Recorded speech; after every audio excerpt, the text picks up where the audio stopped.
지난 시간까지 이제 5장에 대해서 공부를 했는데요. 이거를 이제 안부 아시죠? 그죠? 이제 중국에서 한역된 이제 초기 경전이 안부고요. 지금 이제 우리 요즘 와서는 이제 빨리어로 된 게 들어왔는데 이거는 이제 니까야라고 이야기를 하죠. 그래서 니까야에도 그렇고 안부에도 이제 중부라는 경전하고 이 마지막 니까야라는 것이 이제 서로 이렇게 대조군인데 거기에 보면 이제 이 염처경이라고 하는 것이 공통으로 있습니다.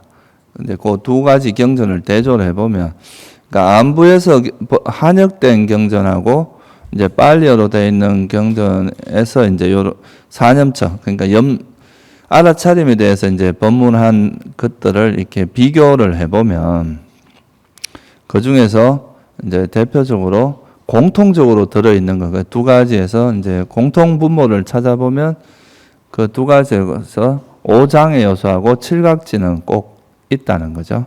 물론 이제 한역경전에 없는 게 이제 이 빨리경전에 있는 게 있고 또 빨리경전에 없는 게 한역경전에서 있는 게 있는데 그 중에 특히 이 오장의 요소하고 칠각지는 거의 이제 꼭 공통적으로 들어있는 겁니다.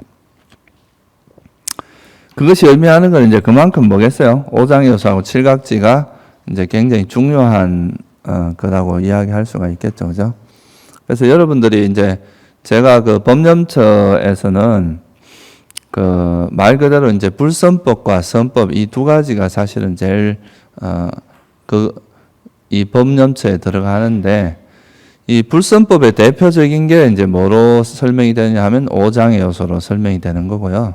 선법에서 제일 대표적인 것을 이 칠각지, 그러니까 7가지 깨달음의 구성 요소라고 이야기를 하죠.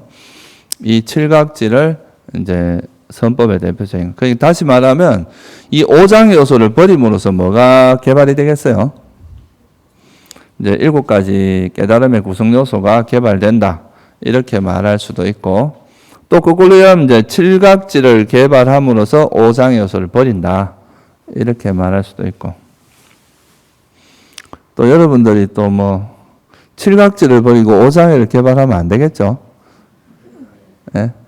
오장애를 버리고 칠각지를 개발해야지.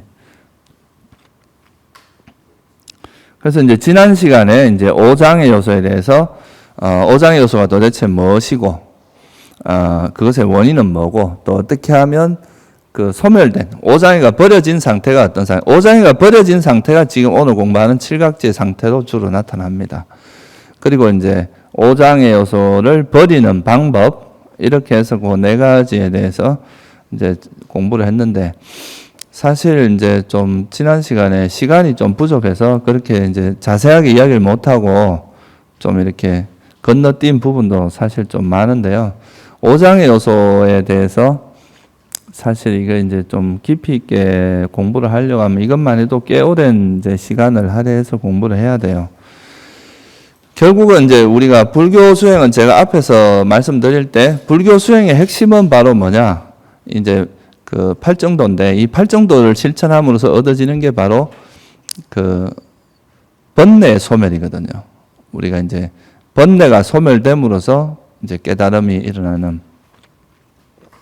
부처님께서 그 사성제에서 괴로움의 원인이 바로 뭐냐 하면 무명과 가래, 그죠? 이런 이제 번뇌로 인해서 이제 괴로움이 일어난다고 하셨기 때문에 괴로움의 소멸이 바로 뭐냐 하면 이 번뇌 소멸이거든요. 그래서 이 번뇌의 소멸에 이르는 그 방법, 길, 이거를 이제 여러분들이 이해하고 그걸 이제 터득하는 것이 어떻게 보면 불교 수행이라고 할 수 있어요. 그런데 이제 이거를 수행을 조금 잘못 이해를 하다 보면 너무 외형적인 거에 이제 빠질 수가 있는데, 진짜 중요한 거는 이제 이런 번뇌의 소멸이고, 그래, 번뇌의 소멸이라는 건 결국 이제 번뇌라는 것도 한 형태인데, 이런 이제 장애 요소 같은 것을 이제 우리가 어떻게, 이걸 원인이나 이거의 소멸 이런 방법들을 어떻게 익혀서 그걸 철저히 버려나가느냐. 이런 게 이제 우리가 법념처의 아주 이제 주된 주제가 되는 거죠. 그래서 이제 오장에는 일어난 것은 이제 다시 일어나지 않게 하고 그러니까 아직 안 일어나면 더 이상 일어나지 않게 하는 이런 방향으로 노력을 해야 되는 거고, 오늘 공부하는 칠각지는 어떻게 해야 되겠어요? 계속 아직 일어나지 않은 것은 일어나게 해야 되는 거고, 일어난 것은 계속 지속되고 정장되도록 해야 되겠죠. 그죠? 그래서 그것이 이제 다른 점이고, 그래서 오장애가 벌어지면 칠각지가 개발되는 거고, 여러분들이 이제 칠각지를 게을러서 방일해서 이런 칠각지를 개발하는 거에 좀 게으르게 되면 또 이제 오장애가 늘어가겠죠. 그죠? 그래서 이 두 가지는 그런 이제 의미가 있고, 그래서 우리가 이제 법념처 중에서도 특히나 이제 이 오장애와 칠각지는 아주 중요한 그 개념이라는 거, 아주 중요한 거라는 걸 여러분이 좀 이해를 하시면 좋을 것 같아요. 그래서 어제 이제 지난번에 오장애에 대해서는 기본적으로 설명을 드렸는데, 이 오장애라는 것에 이제 우리가 장애 요소가 일어나는 걸 막 이렇게 지켜보고, 아, 이것은 장애 요소가 뭐 예를 들어서 감각적 욕망이 일어난다, 성냄이 일어난다, 적의가 일어난다, 이런 걸 알아차리는 것이 일종의 이제 지켜보기라고 한다면, 그것의 원인, 그리고 이것이 어떻게 하면 소멸이 이루고 이건 어떻게 하나, 어떻게 이제 해서 이걸 버릴 수 있는가, 이런 거에 대한 숙고하고 반조하는 이런 것들을 우리가 조사지라고 그러죠. 조사하는. 이런 걸 우리가 이제 팔정도에서 뭐라고 하느냐 하면 바른 사유라고 합니다. 바른 사유를 통해서 이제 이런 지혜가 형성이 되는 거죠. 근데 이제 너무 그러니까 이제 이런 사유라는 부분을 빼버리고 나면요, 사람이 좀 오랜 잘못해서 이제 이런 사유 없이 오랜 시간 수행을 하다 보면 사람이 좀 멍청해질 수 있습니다.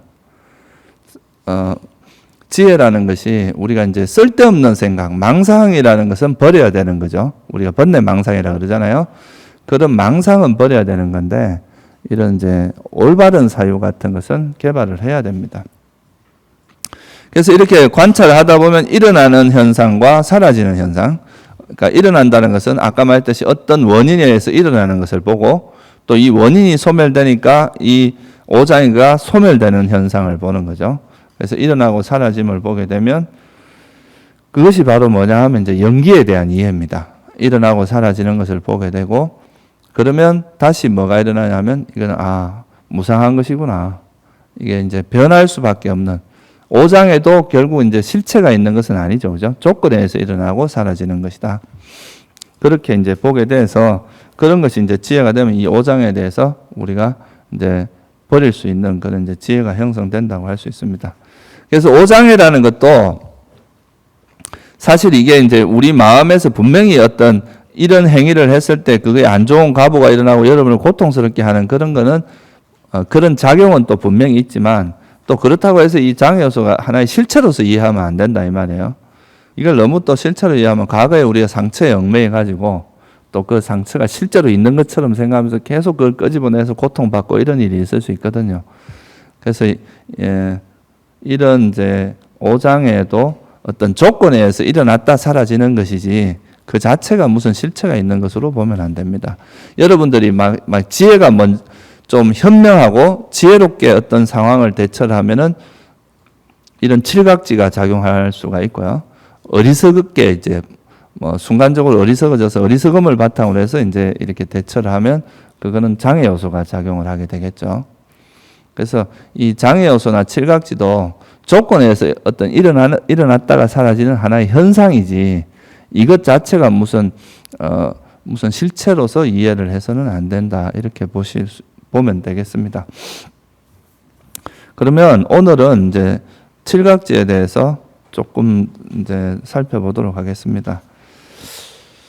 여기서도 이제 법에서 법을 관찰한다는 것을 의미를 이제 칠각지에 대해서는 뭐라고 하냐면 여기 깨달음의 구성 요소 중에서 칠각지는 이제 7가지로 이제 구성된 요소인데요. 첫째가 알아차림입니다. 알아차림. 두 번째가 택법이라 그러죠. 이건 지혜에 해당해요. 택법각지, 정진각지, 희열각지. 학교 다닐 때 여러분들 뭐 외울 때 앞에 글자만 딱 따가지고 외우는 거 있죠. 그죠? 그래서 이제 택정희, 택법각지, 정진각지, 희열각지가 있고 경정평이 있습니다. 경안은 이제 편안함이라고도 해요.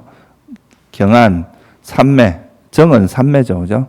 그리고 이제 평온. 이렇게 해서 이 7가지 알아차림과 택법각지, 정진각지, 희열각지, 그다음에 경안, 삼매, 평온 이 3가지가 이렇게 해서 7가지가 7각지입니다. 7가지 깨달음의 구성 요소라 그러죠. 깨달음을 이루는 데 있어서 필요한 7가지다 이런 뜻입니다. 여러분 그거 들어보셨어요? 우리나라에서는 37조도품이라 그러죠. 그죠? 원래 이제 그 빨리경전에서 이걸 이제 보리분법이라고 이야기를 합니다. 깨달음을 이루는 그런 요소 이런 의미로 쓰는데요. 그래서 그거를 우리가 이제 깨달음에 이르기 위해서 닦아야 될 것 중에서 이제 4가지 형태로 이야기한 게 사념처, 사정근, 사여의족이라고 하는 거고 5가지로 이야기한 게 오근, 오력, 7가지로 이야기하면 7각지, 8가지로 이야기하면 8정도 이렇습니다. 그러니까 이 37보리분법이라고 하는 이거는 이제 우리가 깨달음에 이르게 하는 수행의 구체적인 방법론으로 이제 설하신 내용이에요. 그러니까 사람에 따라서 근기에 따라서 사념처로 설하는 경우도 있고 8정도로 설할 때도 있고 이 7각지로 설할 때도 있고 또 오근, 오력으로 설하실 때도 있고 다양한 방편을 이제 말씀하셨는데 그게 바로 이제 37보리분법이죠. 그 중에서 이제 이 7각지도 우리가 경전을 보면 굉장히 자주 나오고 중요하게 다루는 경전입니다. 이건 좀 여담인데 특히 이제 몸이 아픈 사람한테는 이 7각지를 이제 독송을 해줌으로써 병에서 낫게 하는 이런 일화가 가끔 나오죠. 부처님께서 아프실 때 이제 제자들이 7각지에 대해서 이야기를 하면 이 7각지를 들으면서 이제 막 희열이 일어나고 마음이 아주 청정해지면서 그게 이제 우리 병을 정화하는 이런 방식으로 이제 병이 낫는 이야기가 자주 나옵니다. 그래서 보통 남방에서 이 7각지의 가르침이 병자들한테 많이 이제 읽어주고 그 병이 낫는데 쓰기도 하고 그렇습니다. 그래서 그 깨달음의 구성 요소가 일어날 때는 일단 일어나는 거 알아야 되고 그것이 사라졌다는 것은 다른 뭐가 일어났겠어요? 장애 요소나 이런 다른 오염원이 일어날 때 보통 사라지겠죠. 그리고 이제 전에 없던 여러분들이 이제 지금까지 수행을 안 하시다가 수행을 함으로써 7각지가 개발이 되잖아요. 그죠? 그러면 그런 전에 없던 이런 깨달음의 구성 요소가 어떻게 일어나는지를 알아야 되고 일어난 것을 어떻게 쭉 유지할 건가 지속적으로 그것도 이제 아는 것. 이게 바로 7각지에서 법념처고 이 7각지를 꿰뚫어 안다. 또는 분명히 이해한다. 이렇게 말하는 거죠. 그래서 이 알아차림 수행에서는 항상 뭐가 나오냐면 알아차림과 지혜라는 게 항상 같이 있습니다. 그래서 이걸 뭐 빨리어로는 사띠 쌈빠자나라 그러죠. 사띠가 알아차림이고 또는 마음챙김 이런 거고 삼빠자나라고 하는 거는 그 알아차리면서 그 현상을 철저히 이해하는 걸 이야기합니다. 그래서 그냥 알아차리는 걸로 끝나는 게 아니에요. 그 알아차림을 통해서 그 현상에 대해서 철저히 이해를 해야 됩니다. 뭐 감각적 욕망을 알아차리면 그 감각적 욕망을 어떻게 하면 버릴 수 있고 이것이 일어날 때 어떻게 움직이고 이거의 원인은 뭐고 뭐 이런 걸 철저히 이해하는 걸 이야기하는 거죠. 마찬가지로 이제 7각지의 처음이 뭐냐면 알아차림인데 이 사띠라고 하는 이 알아차림이 어떻게 하면 일어나고 일어난 사띠를 어떻게 지속적으로 끌고 갈 건가 이거를 이제 철저히 이해하는 것이 이 알아차림의 그 7각지에 대한 알아차림에 이제 성숙해가는 과정이죠. 그걸 꿰뚫어 안다 또는 뭐 철저히 이해한다 뭐 이렇게 이야기할 수 있습니다. 그러면 먼저 이제 알아차림이 뭔가에 대해서 앞에서 이제 우리가 이야기를 했지만 간단히 한번 짚어보고 넘어가겠습니다. 이 알아차림, 이제 이거 빨리어로 뭐라 그래요? 사띠라 그러죠. 8정도에서는 정념이라 그랬습니다. 바른 알아차림. 이 알아차림의 본질은 떠다니지 않고 대상의 본질에 깊이 들어가는 것. 이건 무슨 말이냐? 여러분들이 만약에 이제 막 뭔가 집착이 있거나 성냄이 있을 때는 대상을 이 뺑글뺑글 돌기만 하지 깊이 들어가지를 못합니다. 주변만 맴돌게 되지. 그런데 이제 이런 게 없고 정신적으로 완전히 깨어서 또릿또릿해지면 그 현상의 본질을 깊이 들어갈 수 있는 그런 이제 바탕이 되는 거죠. 그래서 이 알아차림의 제일 중요한 거는 앞에서도 말씀을 자주 드렸지만 그 내가 어떤 현상을 볼 때 좋아하고 싫어하는 마음이 개입되지 않는 거 이게 가장 중요한 요소 중에 하나입니다. 그래야 그 편견 없이 볼 수 있고 있는 그대로 볼 수 있거든요. 그래서 그 정신이 또렷하게 차려짐으로써 정신이 이제 각성됨으로써 그런 좋아하고 싫어하는 마음이 없이 아주 또렷또렷하게 돼 있는 그런 상태죠. 그래야 그 대상이 깊이 들어갈 수 있습니다. 그리고 또 이제 기억하는 것도 있다. 이 사띠라고 하는 게 원래 여러분들이 이제 그 과거에 부처님 말씀, 지금 여러분들이 당장 수행을 안 하더라도 이래 한번 들어놓은 것은 마음속에 이래 기억이 됩니다. 그러면 나중에 이제 어떤 위기 상황이라든가 뭐 공부할 시기가 되면 과거에 들었던 게 다시 떠오르서 그걸 할 수도 있고요. 또 더 중요한 거는 우리가 지나가 버린 것을 기억하는 힘이 없다면 과거에 내가 무슨 짓을 했는지 이런 걸 알 수 없잖아요. 그죠? 그래서 여러분 마음에 일어난 한 번이라도 일어났던 현상들은 다시 기억할 수 있는 힘이 바로 이 사띠 때문에 그렇습니다. 그러니까 뭐 예를 들어서 우리가 알아차림 수행을 한다면 바로 직전에 일어난 걸 바로 기억할 수 있는 거죠. 그죠? 그런 게 이제 마음을 관찰한다는 거는 이제 바로 직전에 일어났다 사라진 그 마음을 뒤의 마음으로 이제 아는 걸 의미하거든요. 그래서 그런 기억이 있고 또 하나 이제 마음 챙김에 중요한 게 보호 기능입니다. 문지기 기능. 그죠? 여러분 문을 딱 지키고 있어가지고 오장애, 장애 요소나 번뇌, 오염원, 뭐 이런 것들, 족쇄 이런 것들이 일어나지 못하게 딱 방지하는 게 바로 이 알아차림의 역할입니다. 그래서 경전에 보면 이제 이 알아차림을 이제 우리 부처님께서 이제 자기 마음을 항상 거울에 비치듯이 여러분 마음들을 계속 이렇게 비춰보라는 말씀이 자주 나옵니다. 내가 지금 어떤 모습으로 살아가는지 외형만 가꾸지 말고 자기 내면을 계속 이렇게 내면을 이렇게 비춰보는 그냥 우리 마음을 비추는 거울이 바로 알아차림입니다. 그래서 이 알아차림을 통해서 자기 마음을 계속 이렇게 비춰보면 내 마음이 지금 추악한 모습인지 아름다운 모습인지를 알 수 있잖아요. 그죠?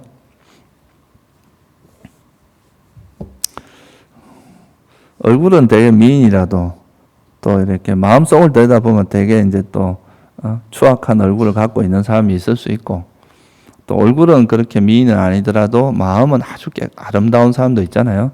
그래서 이게 이제 겉과 속이 다 아름다우면 제일 좋겠죠. 그죠? 그래서 여러분들이 항상 더 중요한 건 내면의 얼굴입니다. 여러분들 얼굴은 이제 이 생에 일단 한번 받고 나면은 바꾸기 힘들어요. 물론 이제 뭐 요즘 뭐 성형 기술이 발달해서 많이 바꾸긴 하는데, 근데 이제 자기 내면의 얼굴은 수행을 통해서 얼마든지 바꿀 수 있습니다. 그러면 이제 이런 이게 이제 알아차림인데, 알아차림이 생기는 원인은 뭐냐? 이제 알아차림을 확립시키는 법의 현명한 주. 그러니까 우리가 신수신법에 대해서 계속 현명하게 주의를 기울이는 이게 바로 알아차림을 확립하고 개발하는 방법이죠. 그리고 이제 사띠가 없는 사람, 알아차림이 없는 사람은 가급적 피하고 알아차림을 잘하는 사람을 가까이 하는 게 좋다.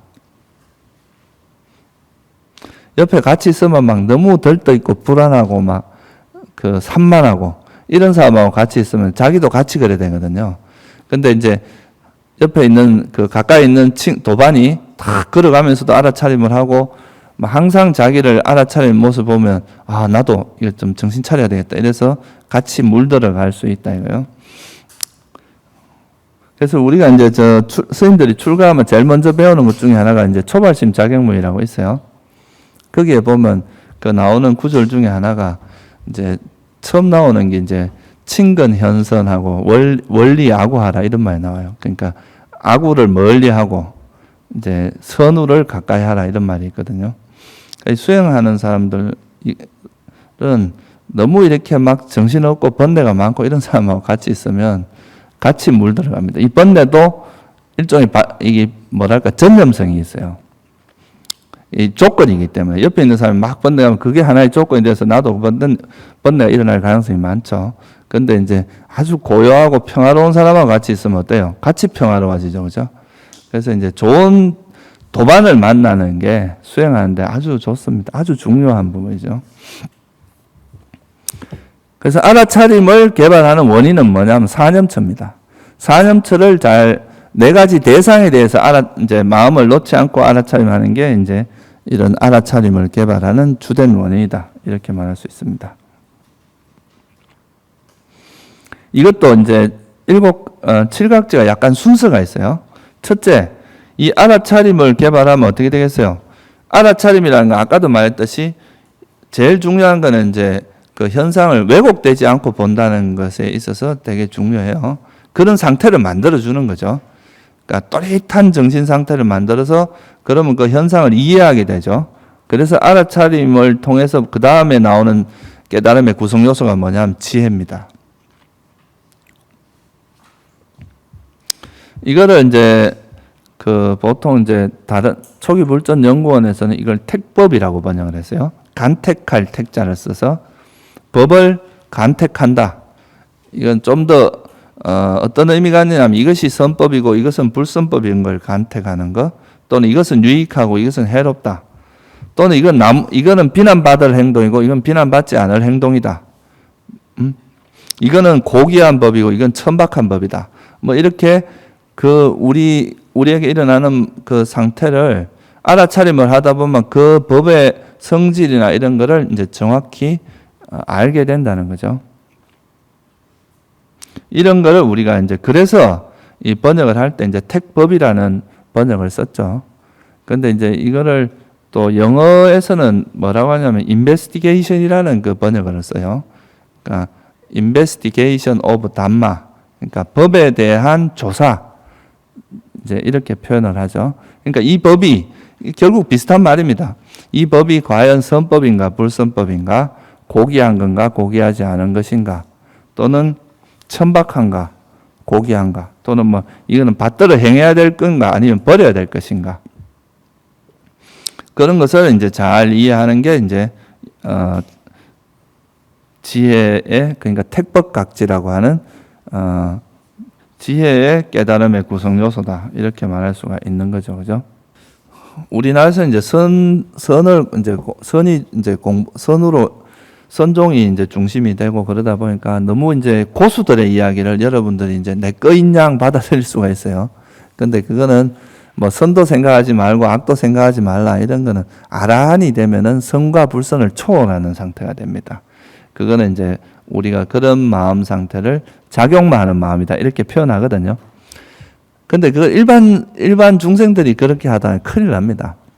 선과 불선도 초월하고 이러면 뭐가 되겠어요? 초월하는 게 아니라 그건 맨날 불선만 저지르게 됩니다. 그러니까 이제 그런 것은 이제 일반 범부들한테 해당되는 이야기가 아닙니다. 여러분들은 이것이 선이가 이것이 불선이다를 정확히 이해를 해야 돼요. 그게 팔정도에서 뭐라고 하냐면 정견이 바로 이 선과 불선을 정확히 구분하는 걸 정견이라고 합니다.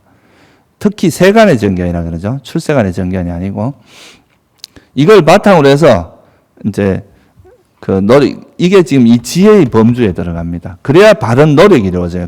그 바른 노력이 칠각지의 다음 요소죠. 그죠? 지혜 다음에, 택법각지 다음에 정진이 이루어진다, 이 말이에요.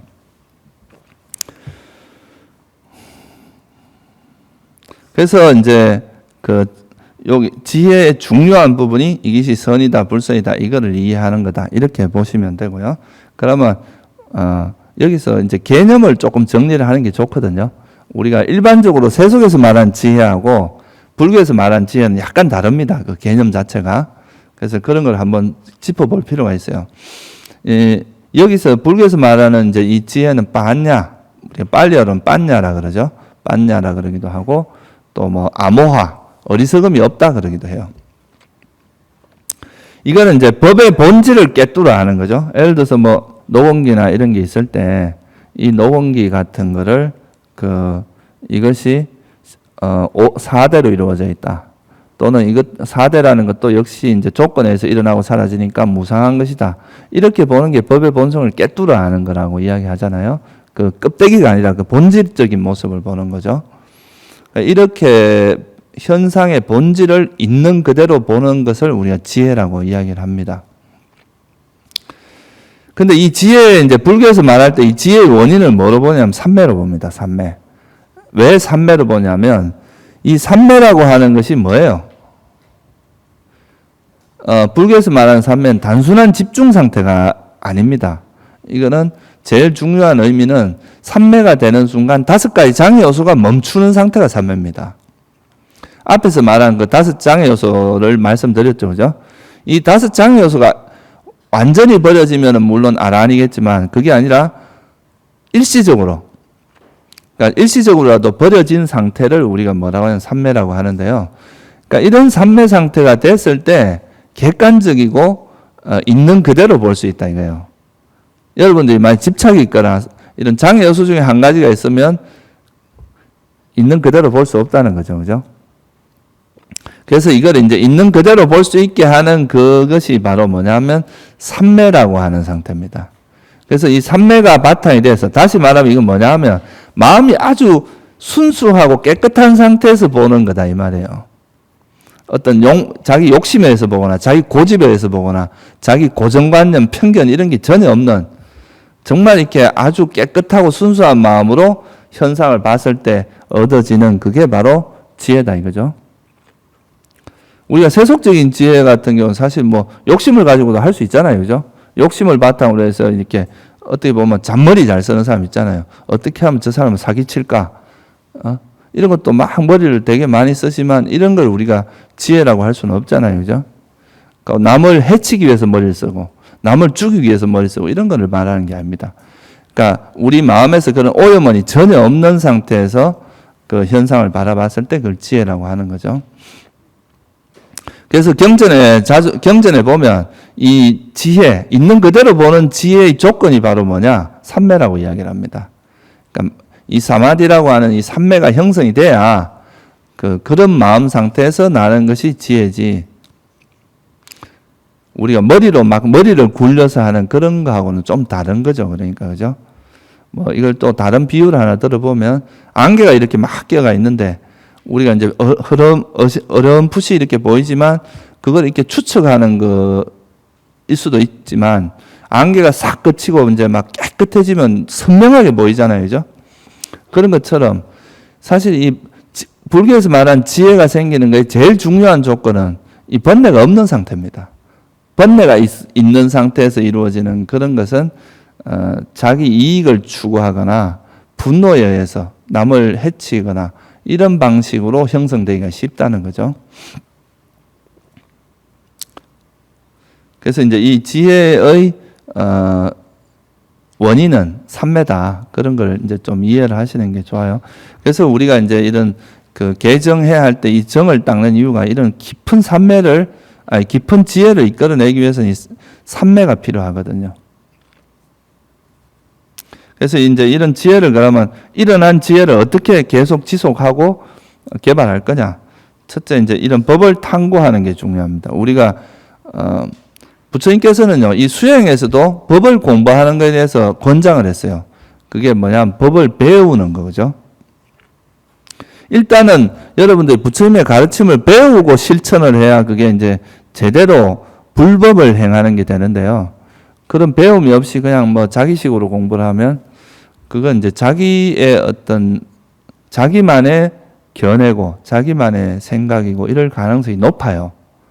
그러니까 검증 시스템이 없다 이 말이에요. 우리가 어떤 세속에서도 그 검증 시스템이 있는 것이 되게 이제 중요한데 내가 한 것이 맞는지 안 맞는지를 검증할 수 있어야 되는데 그게 바로 부처님이 말씀하신 이런 법이거든요.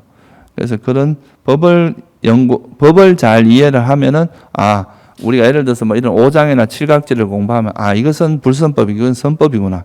이렇게 이해가 이제 깊어질 수 있겠죠. 그죠? 그 다음에 이제 5권을 조화롭게 닦아야 된다고 그랬어요. 균형 감각을 이거는 균형을 잘 잡아라는 이야기예요. 너무 신심이 지나치면 뭐가 돼요? 맹신자가 되잖아요. 뭐 지금도 길거리 가면 뭐 불신지옥 뭐 저한테도 지나가면 막 이렇게 따라다니면서 불신지옥 이런 사람도 있어요. 그러니까 이제 그런 것은 좀 지나친 거죠, 그죠? 뭐 당신의 종교를 좋아하고 이런 거는 뭐 우리가 비난할 건 아닌데 그런 것이 이제 자기 견해를 다른 사람한테 강요를 하고 다른 사람을 피해를 좀 이렇게 하는 거는 이제 맹신자의 모습이잖아요. 그래서 이제 그렇게 하는 것이 이제 진심이 지나치면 너무 지나쳐도 그래 되고 지혜가 또 너무 지나치면 막 머리로 생각만 하지 실천을 안 합니다. 그래서 이제 신심과 지혜가 잘 조화를 이루는 것 이런 것도 중요합니다. 그리고 또 너무 노력 일변도로 하는 거는 또 사람이 들뜨게 돼요. 오히려 막 몸도 피로해지고 몸도 상하고. 근데 또 게으름이 너무 지나치면 이제 너무 또 고요하고 편안함만 추구하면 어떻게 되겠어요? 게을러집니다, 사람이. 그래서 이제 이 노력과 이런 이제 편안함이 적절한 균형을 잡아야 되거든요. 그래서 우리나라는 좀 용맹파예요. 우리나라 민족이 좀 그런지 막 목숨 걸고 해야 된다. 이건 뭐 죽어도 해야 된다. 이런 방향인데 부처님은 이걸 이제 적절히 균형을 잘 잡으라고 했어요. 그러니까 뭐 가야금 줄 맞추듯이 가야금 이제 우리가 기타 줄 같은 거를 요즘은 뭐 기타로 보면 되겠죠. 기타 줄을 너무 이렇게 팽팽하게 하면 끊어지잖아요. 그죠? 그런 것처럼 몸이나 뭐 어떤 조화가 깨지면 몸이 망가질 수도 있고 그렇단 말이에요. 근데 이제 또 줄이 너무 느슨하면 틱틱틱 이라지 소리가 안 난단 말이에요. 그래서 이제 우리가 기타 줄을 적절한 그 정도에서 이렇게 하듯이 노력도 그래 적절하게 해야지 너무 과하게 하는 것은 오히려 수행에 방해가 된다는 거죠. 그래서 이제 이런 거를 조화롭게 닦는 걸 이야기합니다. 그 다음에 이제 반조를 하는 거. 여러분들이 이제 무조건 그냥 막 아무 생각 없이 이렇게 세월을 보내면요. 법에 대한 이해가 깊어지질 않습니다. 가끔 이제 이런 뭐 자기 마음에서 일어나는 이런 현상들을 관찰하면서 또 이것의 원인은 뭐고 왜 이런 것이 발생하는지 이런 거를 깊이 들여다보고 부처님 법도 이래 사유도 하고 이런 것이 병행됐을 때 더 깊은 지혜가 이루어지거든요. 그래서 이런 이제 지혜로서 또는 바른 사유로서 반조해야 될 거는 또 반조를 해야 됩니다. 그래서 불교에서는 이제 지혜를 개발하는데 두 가지 지혜의 형태가 있어요. 하나는 직관지죠. 이건 그냥 딱 보고 아는 직관지가 있고 또 하나는 이제 이런 걸 그 자기가 본 것에 대해서 깊이 사유를 하고 아주 깊은 반조를 통해서 얻어지는 사유. 그러니까 숙고지 또는 뭐 우리가 조사지라고 이야기를 하기도 하죠. 그런 두 가지가 잘 조화를 이루어야 됩니다. 너무 한쪽으로만 가도 안 되는 거죠. 여기서도 마찬가지로 어리석은 사람 피해야 됩니다. 뭐 어리석은 사람하고 같이 있으면 자꾸 안 걸리도 될 분란에 같이 걸리게 되고 이제 그러면서 같이 어리석어질 수 있기 때문에 이거는 뭐 똑같이 적용되는 이야기예요. 모든 곳에서. 그러니까 그다음 이제 그래서 이제 이렇게 해서 알아차림을 통해서 지혜가 생깁니다. 이 지혜를 아까 그런 방법, 뭐 법을 우리가 지켜보기도 하고 조사하기도 하고 숙고하기도 하고 이런 과정을 통해서 이제 지혜가 형성이 되는데 지혜가 형성되면 그 다음은 자연스럽게 또 뭐가 형성되면 바른 노력이 됩니다. 바른 노력. 지혜가 없으면 노력조차도 이루어지지 않습니다.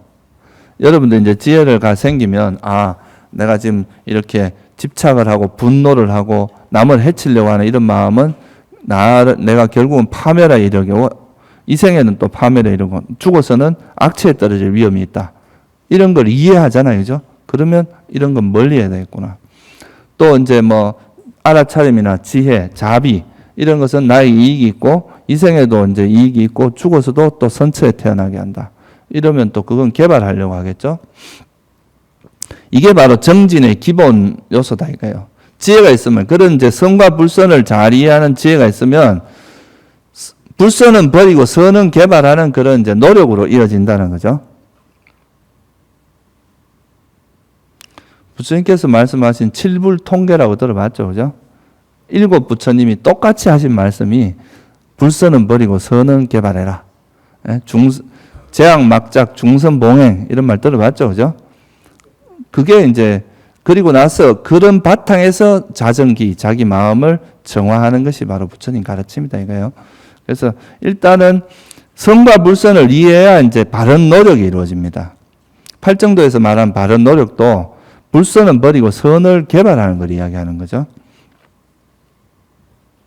그래서 이제 정진이라는 것이 이루어지고, 그러면 이 정진이 일어나는 원인은 뭐가 있느냐? 절박함입니다. 뭐 내가 뭐 그래도 아직도 남은 생이 50년이나 있는데 한 30년은 더 놀고 수행하겠다. 이제 이렇게 하면은 이런 정진이 일어날 수가 없어요. 노력이 일어날 수가 없죠. 그죠? 근데 지금, 내일 가다가 갑자기 죽을지도 모른다. 밥 먹다가 당장 죽을 수도 있다. 이런 이제 절박함을 가지고 있으면 이 순간순간을 이제 낭비하지 않고 좀 의미 있게 살려고 노력을 하겠죠. 그죠? 그래서 이제 인간의 수명이 이렇게 줄었다가 늘었다가 하는 이런 과정을 계속 거치거든요. 우리가 이제 경전에 보면. 근데 이제 수명이 100세 이하가 되거나 평균 수명이, 또는 10만 세 이상이 되면은 불법을 전할 수가 없다 그래요. 그래서 부처님께서 항상 나실 때 인간의 수명이 100세에서 10만 세 사이에서 항상 난다 그러죠. 왜? 10만 세가 넘어가면 뭐 죽는 사람 못 봤는데 항상 주위에 살아있으니까. 어딜 봐도 살아있으니까. 그러니까 이제 죽음이라는 것에 대한 그런 무상함이라는 것에 대한 자각이 잘 안 된다는 거예요. 수명이 너무 길면. 그래서 이제 그럴 때는 무상하다 뭐 이런 걸 이야기해도 사람들이 와닿질 않는다 그러죠. 또 수명이 너무 낮을 때는 사람들이 너무 거칠어진다는 거예요. 막 사회가 거칠어져서 이런 법을 이야기하면 뭐 그런 거는 뭐 관심도 없는 거죠. 그래서 이제 그렇다고 그러죠. 그래서 나이가 이제 보통 이제 100세에서 한 10만 세 그 사이에서 부처님이 난다고 이야기를 하죠. 또 부처님 가르침에 따르면 죽기 전에 이제 우리가 짓는 선업이 내생으로 태어날 때 아주 결정적으로 중요하게 작용을 합니다. 그러니까 물론 이제 평생에 지었던 업들이 중요하지만 또 죽음에 가까이서 가서 지은 업이 또 상당히 중요하기 때문에 이제 남아있는 우리 삶에서 열심히 살고 선업을 많이 짓기 위해서 노력을 해야 됩니다. 우리 인생이 그렇게 영원하지 않아요. 그렇게 길지 않습니다. 여러분들 뭐 지금까지 살아온 것도 눈 깜빡할 사이에 지나갔죠. 그죠? 그리고 이제 또 뭐냐? 악체의 두려움을 반조하는 게 또 정진을 일어나게 하는데 큰 도움이 됩니다. 이제 우리가 이렇게 함부로 살다가 내가 이런 번뇌를, 부처님께서도 이제 경전에 보면 이런 말씀이 자주 나와요. 죽는 것이 두려운 게 아니라 번뇌를 가지고 죽는 것이 두려운 것이다. 이렇게 말씀을 하세요. 여러분들이 번뇌가 막 죽을 듯이 일어나는 상황에서 죽음을 맞이한다는 것은 굉장히 두려운 일입니다. 그 번뇌가 어디로 작용할지 모르거든요. 여러분을 뭐 지옥으로 인도할지 아니면 악의로 인도할지 축생으로 가게 할지 모른단 말이에요. 그죠? 그래서 이런 내가 현재 이런 번뇌가 좀 가라앉은 상태에서 죽음을 맞이할 수 있도록 애를 쓰는 거죠. 그게 바로 이제 정진의 원인이 되고, 또 가야 할 길을 반조한다. 이거는 이제 우리가 열반의 길을, 우리가 이제 깨달음의 길을 가야 할 길을 생각을 하면 열심히 해야 되겠다 이런 생각이 들겠죠. 이런 분발심이 일어나겠죠. 그리고 이제 부처님이라든가 이제 과거에 있었던 아주 훌륭한 스승님이나 그런 분들 옆에 있는 또 같이 도반 중에서 또 수행 잘하는 사람, 이런 사람들을 보면서 나도 이 자극을 받는 거죠. 나도 열심히 해야 되겠다. 그렇게 해서 이제 또 우리가 노력을 하는 원인이 될 수가 있고, 또 이것도 마찬가지로 게으른 사람은 멀리해야 됩니다. 틈만 하면 어디 뭐 영화 보러 가자 그러고 놀러 가자 그러고 뭐 한숨 자자 뭐 이러고, 또 이렇게 되면은 우리가 이제 일생을 계속 먹고 자는데 시간을 너무 많이 허비하게 되잖아요. 그죠? 그래서 게으르게 열심히 이제 노력하는 사람을 가까이 하면은 여러분도 도반에 등달아 이제 열심히 할 수 있게 되죠. 그래서 이제 알아차림을 통해서 지혜가 생기고, 이 지혜가 있으면 뭐가 일어나면 정진이 일어납니다. 그러니까 정진은 한마디로 불선을 버리고 선을 개발하는 노력입니다. 그렇게 하려고 애를 쓰고 노력하는 걸 이야기하죠. 세속에서도 이제 열심히 사는 사람이 성공하는 게 이제 성공할 수 있는 조건 중에 가장 중요한 것 중에 하나가 이제 노력이거든요. 열심히 하는 거. 근데 이 수행에도 마찬가지입니다. 노력하지 않는 정진이 없는 사람은 절대 성공할 수가 없어요. 그리고 이제 이런 정진이 열심히 하면 뭐가 생겼어요? 이제 불선법이 버려지고 선법은 이제 개발이 될 거 아니에요, 그죠? 노력을 통해서. 그러면은 이 불선법으로부터 벗어남으로써 오는 그 편안, 희열이 일어납니다, 희열. 아주 이제 기쁨이 일어나는 거죠. 여러분들이 막, 이제 내가 좀 과거에 이런 번뇌가 진짜 막 너무 많았는데 이 번뇌로부터 벗어나서 이런 마음이 이제 순수해지고 이런 걸 보면서 기쁨이, 그러니까 그런 이제, 우리가 막 족쇄가 딱 채워져 있던 게 족쇄로부터 이렇게 서서히 풀어지는 그런 이제 현상이 나타나기 시작하면 기쁨이 일어나는 거죠. 그게 바로 희열입니다. 그래서 이 희열의 특징은 아주 좋고 만족스러운 것이고 또 몸과 마음을 이렇게 다시 새롭게 합니다. 막 피로에 지쳐 있다가도 이런 희열이 일어나면 몸이 완전히 싹 회복이 되는 거죠. 보통 이제 이런 수행으로 인해서 이런 희열을 우리가 일으키는 방법을 모르니까 뭐에 의지를 해요? 보통 뭐 술이나 뭐 이런 마약이나 뭐 이런 이제 아주 그 자극적인 걸 가지고 이렇게 하는데 수행자들은 이제 이런 번뇌를 버림으로써 오는 이런 행복을 알게 되면 자기가 이제 아까 말했듯이 이런 칠각지를 개발하는 방법을 여러분들이 스스로 터득하는 거거든요. 오정에는 버리고 칠각지를 개발하는 그런 방법을 알면 자기가 필요할 때 이제 그렇게 해서 희열이 일어나도록 할 수가 있거든요. 그래서 이제 그런 것으로서 이제 우리 몸과 마음을 완전히 새롭게 하고 나면 또 새로운 마음으로 마치 이제 여러분이 지쳤을 때 막 이렇게 충분히 휴식을 잘 취하고 나면 몸과 마음이 새롭게 되잖아요. 그죠? 그런 것처럼 이 희열이라는 게 우리 몸과 마음을 그렇게 만들어주는 효과가 있습니다. 그래서 뭐 되게 이제 피로하고 이럴 때 딱 예를 들어서 여러분들이 삼매를 익혔다, 선정을 익혔다 그러면 선정에 들어갔다가 딱 나오면 그만 완전히 새로운 어떤 상태가 되는 거죠. 그죠? 그러면 이런 희열이 일어나는 원인은 뭐냐? 이제 제일 대표적인 게 이제 그 삼보에 대해서 신심을 일으킴으로써 삼보에 대해서 이렇게 생각을 하면서 그런 희열이 일어날 수도 있어요. 우리가 부처님이 설하신 이 법이나 또 그런 법에 따라서 이제 수행하는 성가, 아주 훌륭한 스님들, 이런 분들을 봤을 때 그걸로 인해서 참 마음에서 이렇게 이제 신심이 일어나면서 희열이 일어날 수가 있고요. 그리고 또 이제 계율이나 보시 천신, 그러니까 내가 보시를 잘했을 때 오는 이익이라든가 보시의 공덕, 또 계율을 잘 지켰을 때 오는 그런 계율의 공덕, 또 여러분들이 천상세계에 태어났을 때 그 천신들의 공덕, 뭐 이런 것들을 이렇게 생각함으로써 또 내가 이런 선행을 하면 나도 저렇게 될 수 있다. 뭐 이런 마음으로 인해서 마음에 이런 희열이 일어날 수도 있다는 거죠. 그리고 또 이제 이런 편안하고 고요함을 생각하는 것도 있고 또 이런 이제 경전을 여러분들이 틈틈이 보는 것도 이런 희열을 일으키는데 되게 이런 걸 법열이라 그러죠. 법으로 인한 희열.